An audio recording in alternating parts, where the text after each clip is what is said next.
What happens after we die? Do we go to some wonderful afterlife and live in eternal bliss, forever young and youthful?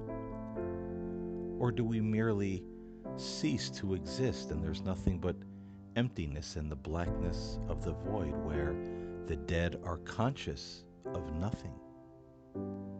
I'm Paul James Caden, and in today's episode of The Spirit Side, we are going to talk about Sam Harris, Michael Shermer, Bill Nye, and what happens after we die. I was inspired to do this particular podcast after watching a video over the past weekend entitled What Happens After We Die, and there were several different speakers in this video giving their opinions on what happens after we die, or rather, what probably doesn't happen after we die. And some of the speakers in this video were Sam Harris, Michael Shermer, Bill Nye, Rob Bell, and of course, a few others.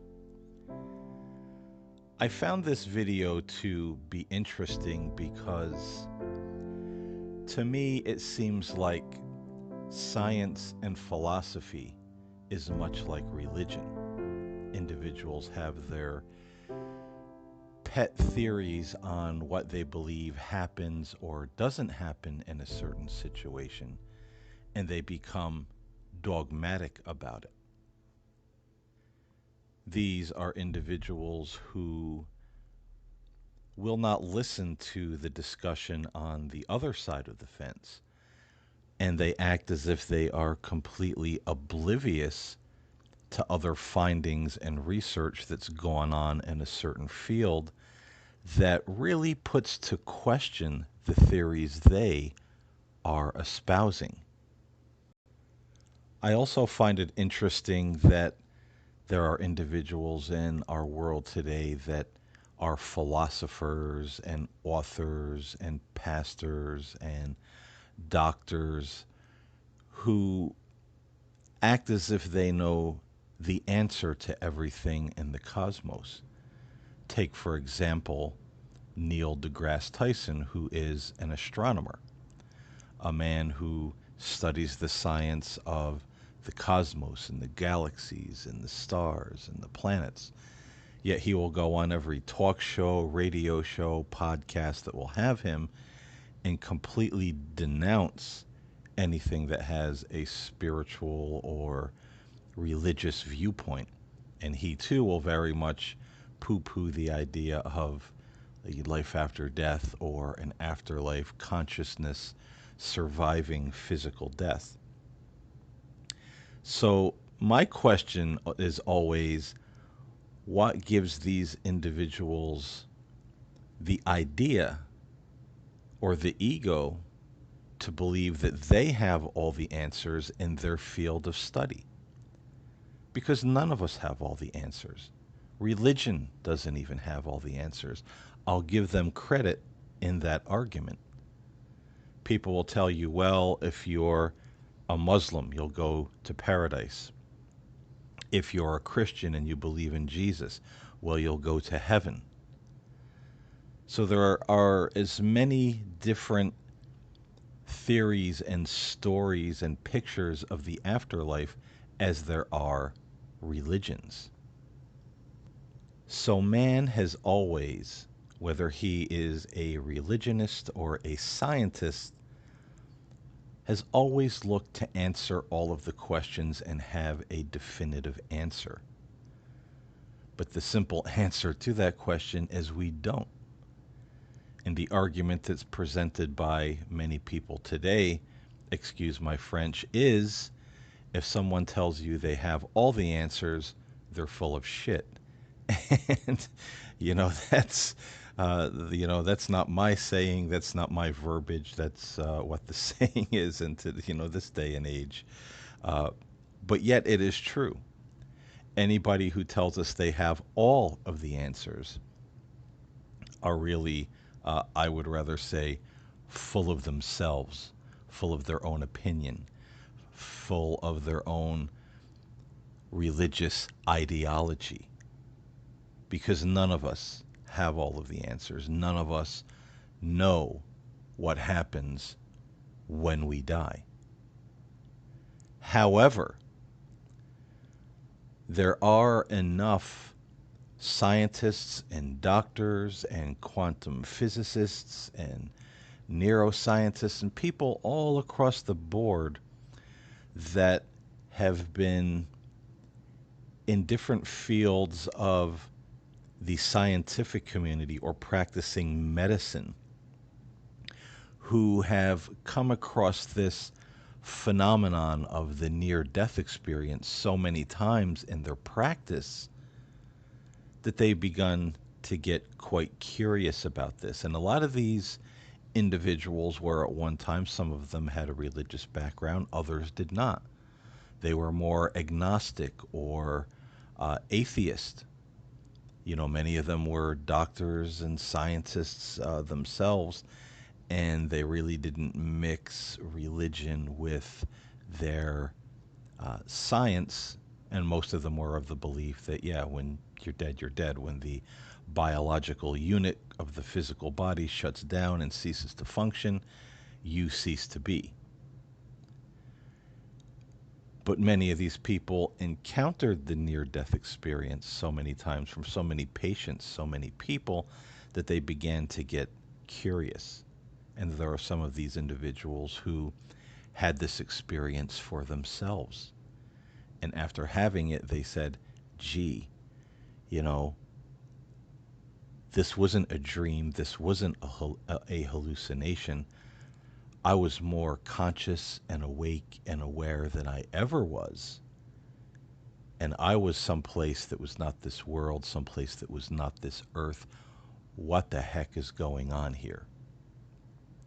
And so we have individuals and institutes that have been opened up now that study purely and only the near death experience. What happens when we die? What happens when a person flatlines and there is no more activity in the heart, in the brain? You know, everything is flatlined, and it's that way for a matter of minutes, and sometimes quite a number of minutes, where there should be no more memory, there should be no more dreaming, there should be no more anything going on in the brain as far as hallucinations or dreaming or daydreaming or making up some kind of fantasy. So, you know, they're wondering, what is this? And in this research, if you really dig into the scientific aspect of it, now again, these people don't have all of the answers. They can't come to you and say, oh, here's exactly what happens when we die. Here's exactly where we go. Here's exactly, you know, A, B, and C, the roadmap to the afterlife. They don't have all of the answers. But they've made enough discoveries and findings in their research that they're looking at this and saying, you know what, this old pat answer of the brain being deprived of oxygen, releasing all of these, you know, feel good chemicals and, you know, hormones and, you know, just making death pleasant and palatable, you know, to the human being as they fade out of existence. This doesn't hold water anymore. There's enough being found there that says, no, there are things outside of this that absolutely this does not explain and goes beyond the dying brain scenario. Even though there are a lot of people in the scientific community, like the indoctrinated religionist, who wants to just hang on to the answer they think they have. Oh no. And I've seen scientists say this, asked if they would look at some of the new research coming out. And I've seen a couple of these guys say, oh no, I'm not interested. I don't want to see that. I don't want to hear about that. We have the answer. We pretty much know what's happening there in the so-called near-death experience. I don't need to see that. So, what are they afraid of? It's like the religious person who has been indoctrinated, but then when you say, well, wait a minute, this religion you've been indoctrinated with and indoctrinated into, well, there seems to be flaws in what they're teaching you, especially if it's something that's very, fanatical um, in one aspect or another. And you could tell these people there's even things in the scriptures that you claim to revere that show that what you're believing, what you're thinking, how it's driving you to behave and make your decisions. There's things in the scriptures that you know contradict or say the opposite of what you're believing. Here, let me show you, and they'll say, "Oh no, I don't want to see that." And they'll accuse you of, being an agent of the devil. You're just trying to destroy their faith. You're just trying to steal the truth away from them. And it's really no different in a lot of ways than people in the scientific community. These people think they have the answer. This is what they've chose to believe. This is what they've been indoctrinated with. And they don't want to know anything outside of that, either out of fear, either out of ignorance, out of arrogance, out of ego, or some of them out of fear for their jobs, their livelihood. Because it's pretty well known that if you work in the scientific community, if you are a person of religious faith and you start bringing that too much into your work, chances are you're not going to work there for very long. That's just the way it is. It's like being a professor at a university. If you go in and start talking more about creation and God rather than evolution, well, chances are you're not going to be teaching at that university for very long. So there are a certain number of individuals who just fear what might happen if they get too deep into this or start asking too many questions, and that's legitimate. You spend your whole life, trying to accomplish a certain thing, and it hangs in the balance if you go outside of the parameters of what the norm is of their beliefs or philosophy. But all of these people, religious, scientific, the people that study the near death experience and, what is consciousness, even quantum physicists who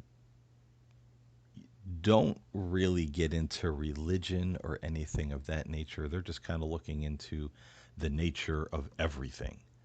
And even a lot of them are starting to come out and say, it seems like it's through some of the findings, when we're looking at some of these particles and the way the universe behaves and, energy, it's looking very much like it's a very good probability that the energy we call consciousness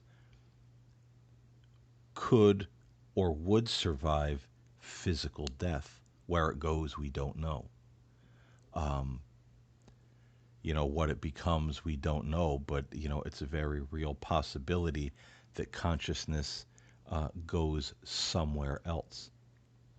Now, these are not religious people talking. These are, people studying, quantum mechanics, quantum physics, and their findings, their understanding of the universe and how it works. So when you watch videos like this, what happens after we die, and you hear some of the statements, it really is a couple of times makes you do a double take. Like, are you, you're supposed to be someone who's very educated, very reasonable, um, but are you really saying what you're saying? Are you really passing this off to be the truth? Now, for instance, Michael Shermer in this video makes the statement that this idea of an afterlife is a relatively new thing. And pretty much his argument being, along with Rob Bell later on, who I believe Rob Bell is a Christian, but he's more of a kind of modern, more liberal Christian.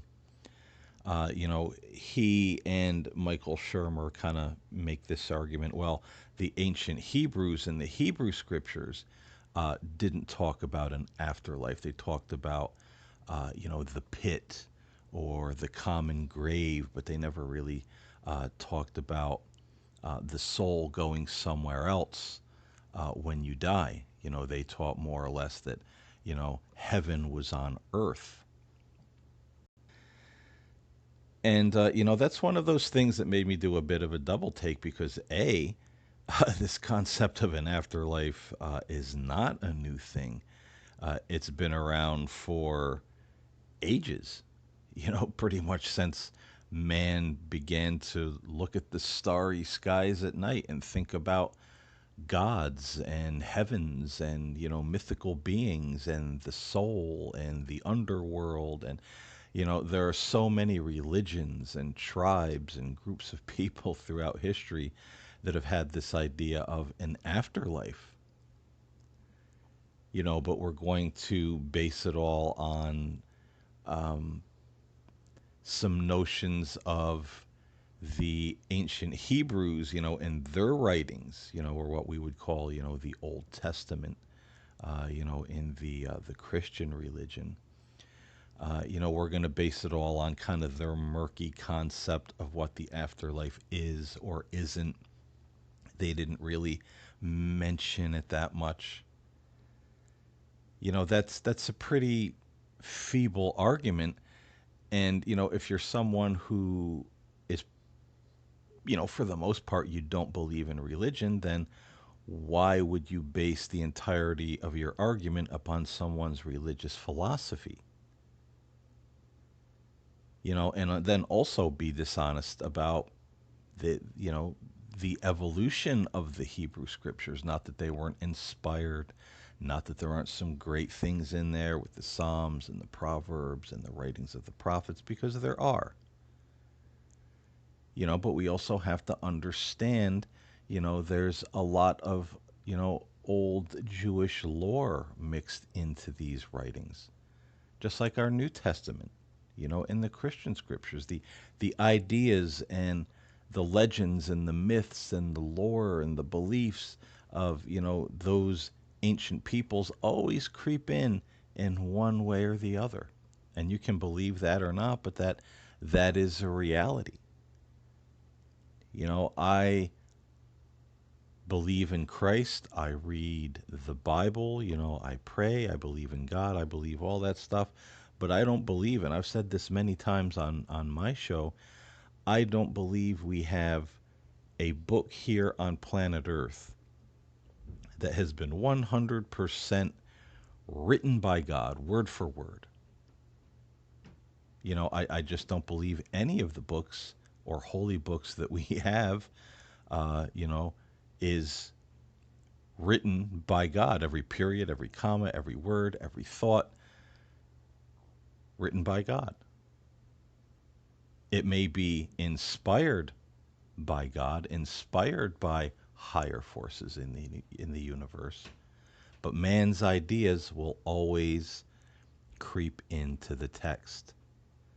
And if we know and want to be honest about the history of, the ancient Hebrews and some of the battles they fought or claimed to fight, but some of these kingdoms weren't even established at the time that the Hebrews conquered these great kings and overthrew their kingdom, and Yahweh was victorious.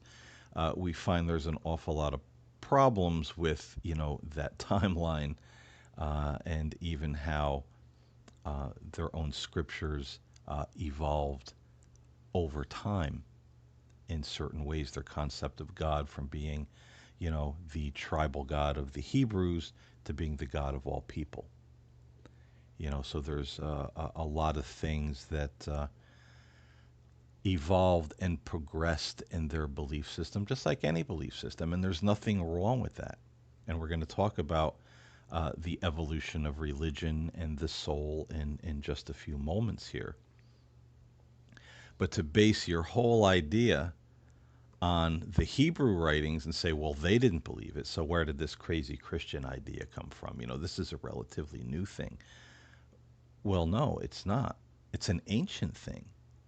Man has always had that innate belief that there's somewhere else that he is from, or there's somewhere else that he is going when he leaves this world. And if we're going to talk about the aspect of the ancient Hebrews believing that heaven is here on earth, it's what we make it, heaven or hell. Yes, that is a philosophy among some of the rabbis and some of the Jewish sects. But let's tell the whole story of, what some of those sects believe, that, they are God's chosen people. They're going to be the ones to live forever in the new world.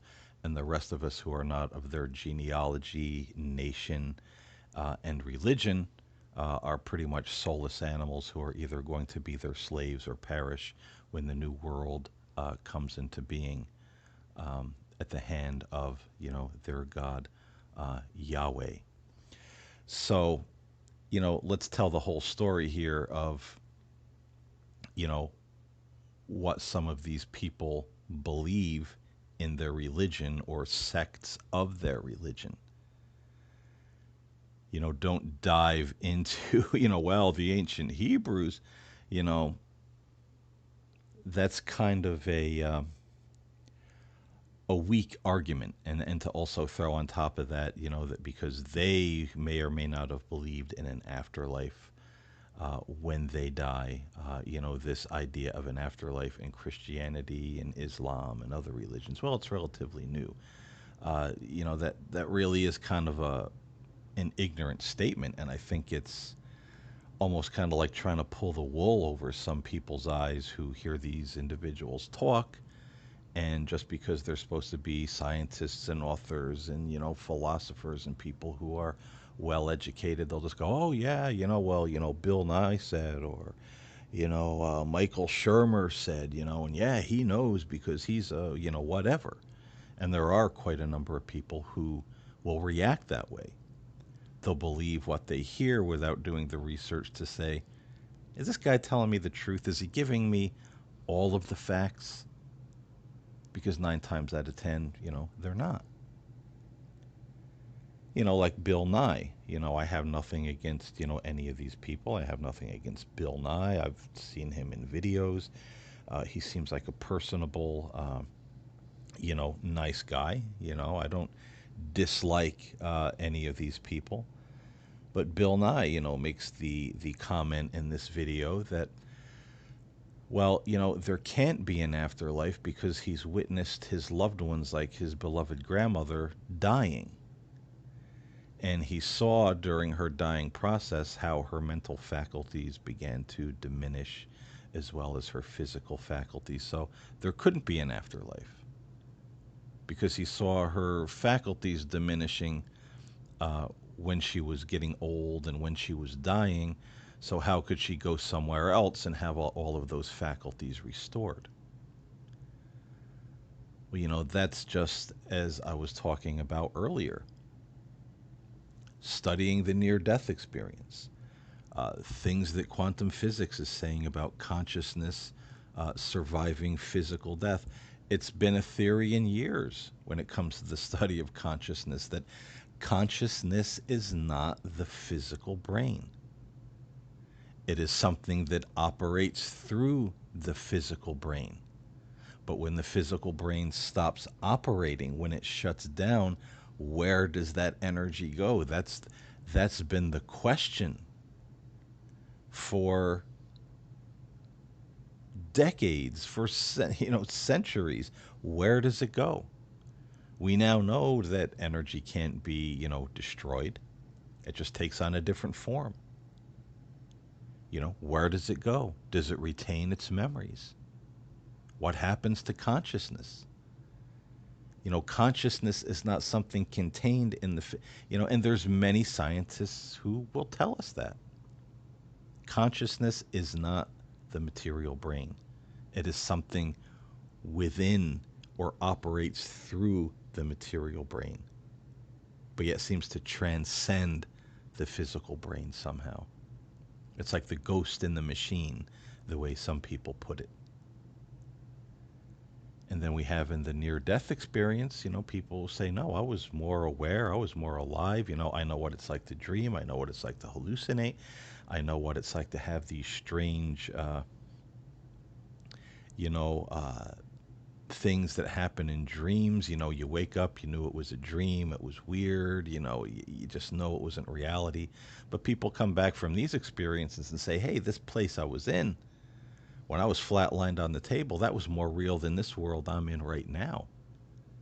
I was conscious, I was aware, I was interacting, I saw, I heard, I smelled.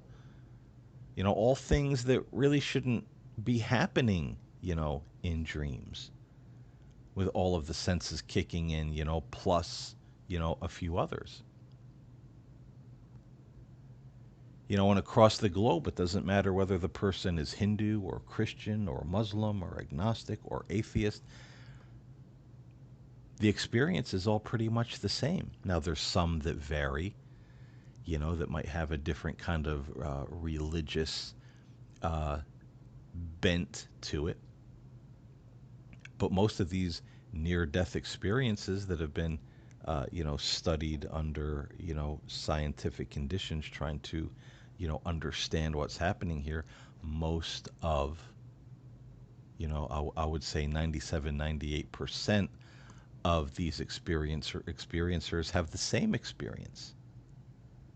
Or even if it's a little different in some aspects, there are major parts of it that are still the same. So the question is that I've always asked, and I really haven't heard anybody else ask this question: if this is just a dream or a hallucination of the dying brain, why is everybody having the same dream? Why is everybody having the same illusion? Why is everybody having the same hallucination? Why isn't it different? Why is there always the tunnel of light, that people are traveling through? Why is there always this? Uh, it's mostly the tunnel of light. Sometimes it's other things, but there's always this traveling. They're going from one place to another, and they see the light ahead, and they step into the light, and there is, loved ones and relatives, beautiful land, a light like they've never seen before, and they feel such peace and such love, and they just feel and they just know that they're home.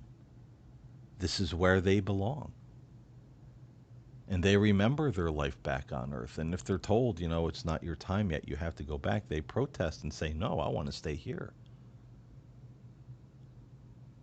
So there seems to be all of these elements and all these millions and billions of people that have died throughout the ages that we've been recording these things. And 97, 98% of them or so are always the same. That's like every person on the planet going to bed at night and having the same dream. What would be the mathematical, scientific, impossibility and improbability of that? But yet no one asks these questions. No one wants to ask these questions. We want to sit back and say, oh, I saw my grandmother die. I saw her faculties failing. So, oh, there can't be a life after death.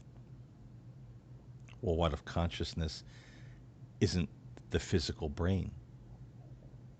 What if it's something else that operates through the brain, through the nervous system? And then when this body ceases to function, it goes somewhere else. See, we trip over these little details.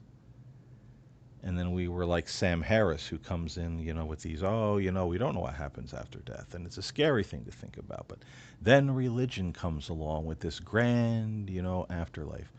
He always has a bone to pick with religion, and I think rightly so, in a lot of aspects. But he's one of these guys that are certainly overboard in his approach, and again stumbles over a lot of the little um, facts and theories and ideas and other things that have been discovered and questions that have been asked. I mean, there's other people in the scientific community who, have an absolute different opinion what happens after death, or probably happens after death, than these guys. So who's right? Who's right? Nobody can really tell us for sure. But for me, if I die and there's nothing, well, I'm not going to know it. So I guess it's not going to matter. And I've made peace a long time ago to say, I wasn't, I can't say I wasn't afraid to answer that question because, years ago in my religious trek, I was afraid to ask that question: what if I'm wrong?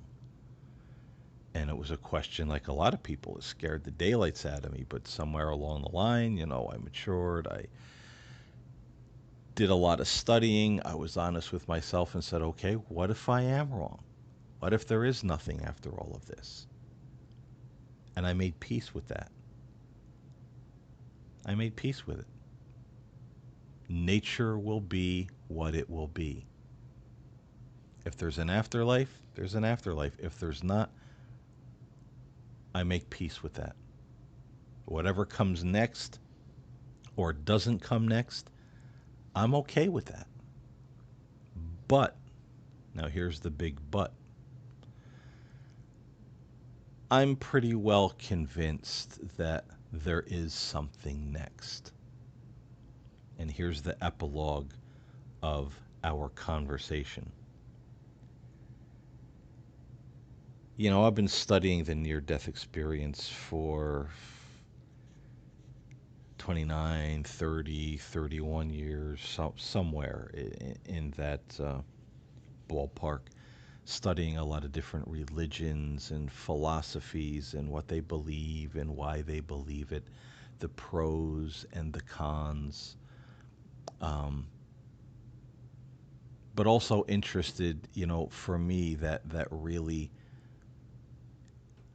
for lack of a better term, hands-on experience of people that have experienced death and what they said they saw, where they were, even the deathbed experience.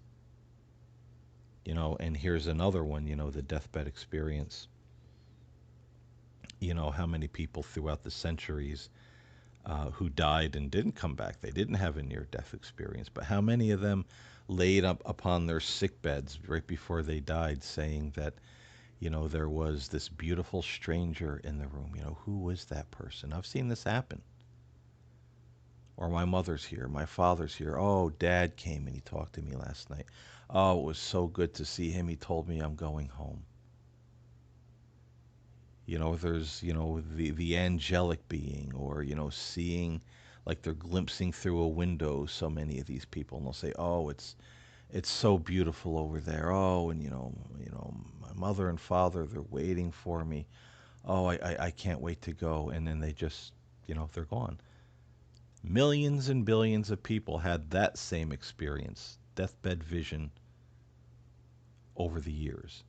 Now, again, there are some variations, but for the most part, 95, 96, 97%, of the deathbed vision, like the near-death experience, are pretty similar in many, many ways, if not exactly the same for many people. So what's going on there? Do we discount all of this? I mean, I don't. I'm someone who's interested in paranormal research and, the unexplained. And I've seen enough of that in my life where, for me personally, in my personal experience, I can say without a doubt, there are things in this world and in this universe we cannot explain. There is definitely a world or worlds beyond this world. To think, we're it. and everything else is just dead space around us except for, the angels and the demons. I think that's a pretty, um, you know, for lack of a better word, ignorant way to look at things.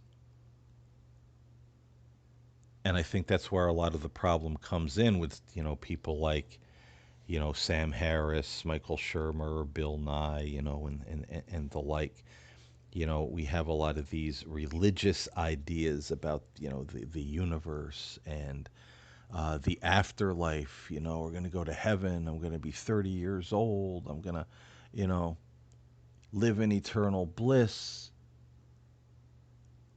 And that begs a lot of questions. Because there's this magical idea about the afterlife. I die, I go to heaven, and suddenly I'm perfected in Christ. I'm like an angel. I'm like Jesus. I'm part of the bride of Christ now. I'm just perfect somehow. And I think that brings a lot of questions to mind, a lot of doubt. But then we have religions like Spiritism, and even that are written in the Arancha book that talk about the evolving soul. That as religion has evolved, as mankind has evolved, when we die and our consciousness goes to the next level of existence, we continue to learn and we continue to evolve. It's not snap your fingers and I'm perfect. Snap your fingers and I'm in this stagnant, wonderful place called heaven for all eternity. No, there's philosophers and religions and ideas out there that have always taught the evolution of the soul after death, the evolution of the consciousness after death.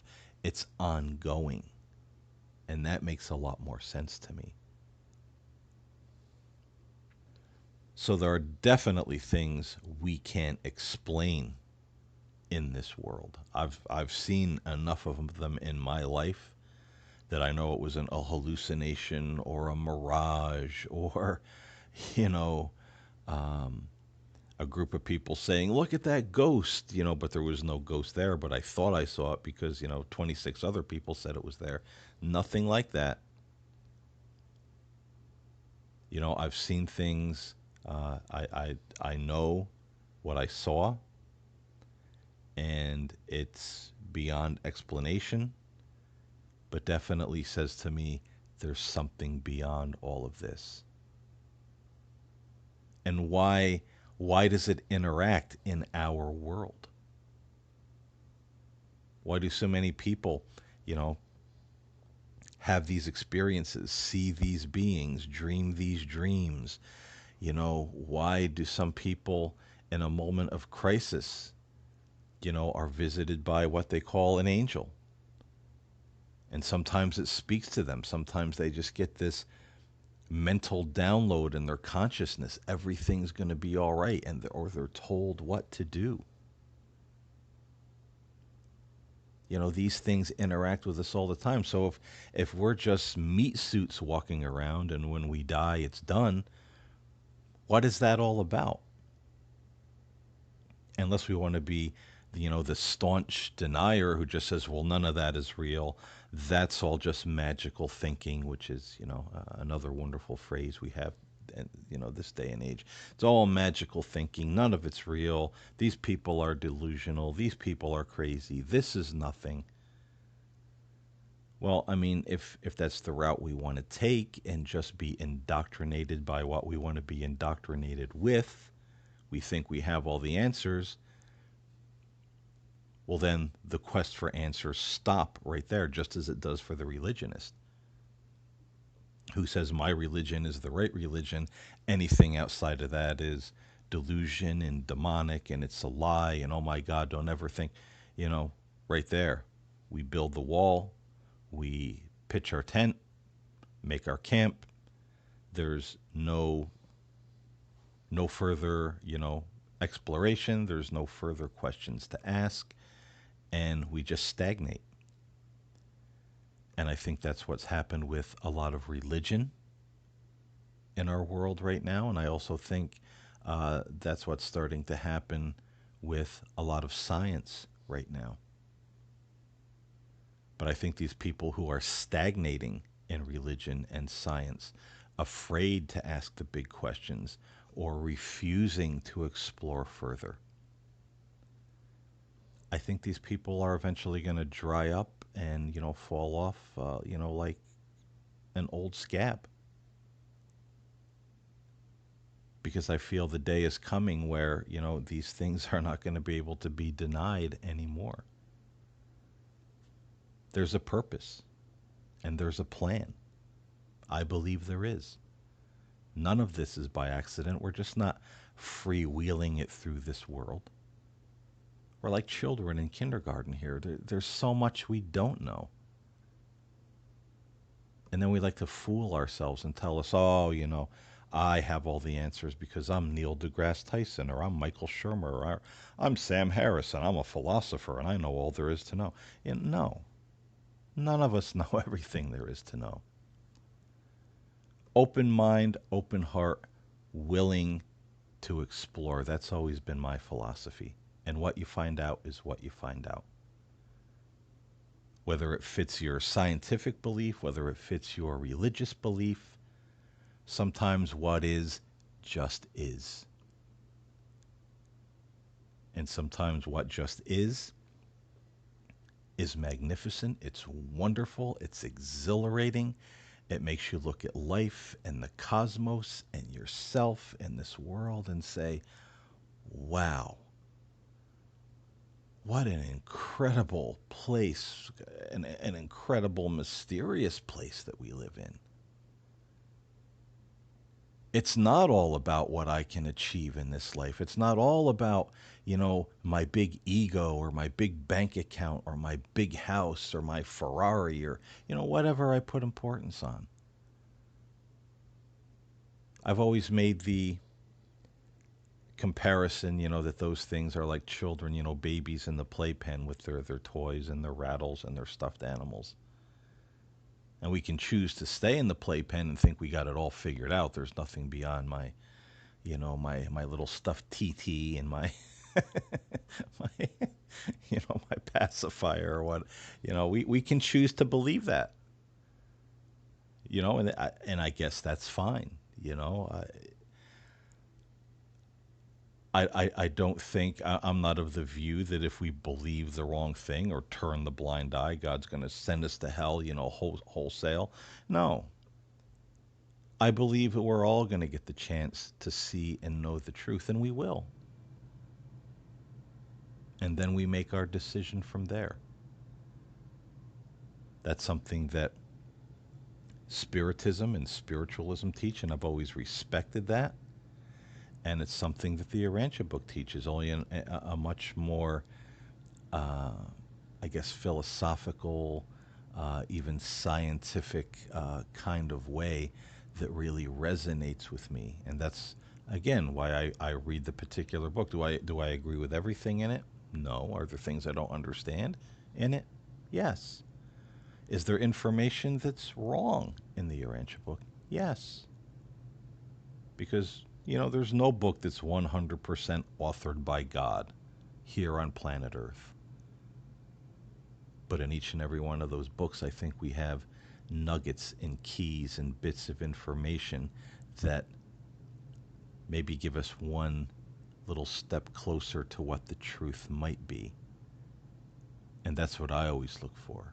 Things that I've always thought about, things I've always believed, little ideas I've come up with, myself, or maybe they were given to me from, a higher source in my consciousness. Who knows?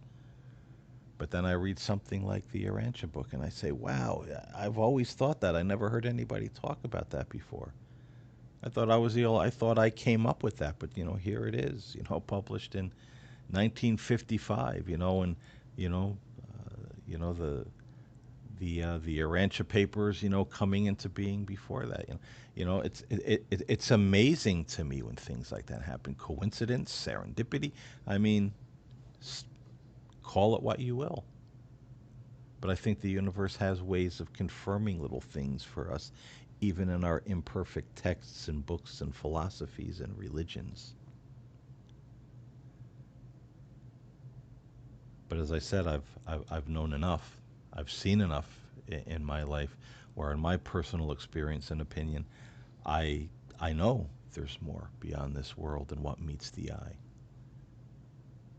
And Bill Nye's precious grandmother may be dying, and her senses and her faculties are failing, but that doesn't mean that there isn't something that survives that failing, dying brain once the physical body ceases to function. And I also think it's high time that we need to get beyond this crazy idea that, people can, I don't know. There's just a lot of really weird ideas about the afterlife in religion. You have to be a particular religion, you have to believe a certain thing, you know, and you go to paradise, you go to heaven, you go here, you go there, and you're automatically perfected and it's wonderful, and you lay out on these, cots and, eat figs and grapes in your own personal garden. Is that really what the afterlife is? Hey, what do I know? Maybe. But I believe more, the evolving soul. I believe our consciousness goes somewhere else after, this life in this world is over with. And I believe it evolves from there throughout what we would call eternity. That's what the Urantia book talks about, that we just continue to evolve, closer and closer and closer to God throughout our eternal career. And that evolution here on planet Earth, whether it be evolution of life, evolution of man, evolution of philosophy, evolution of religion, evolution of technology, all of that is just one little microbe foreshadowing of the evolution that goes on beyond this world when consciousness survives physical death. Now, that's my personal belief. Again, it's not something I can, stand up and, 100% prove beyond shadow of a doubt. But I think it's pretty close or more close to the truth than, some of the other ideas. But even if that's incorrect, I'm still very sure that there's more to this universe, more to life, more to this world than we know. And there's a lot more beyond this than we even think about. We get so wrapped up in what we think is important and what we think we know. And I think we lose sight of sometimes what's right under our noses. And I think that's a shame. Because it's a big, beautiful, mysterious world, universe, and cosmos out there. And,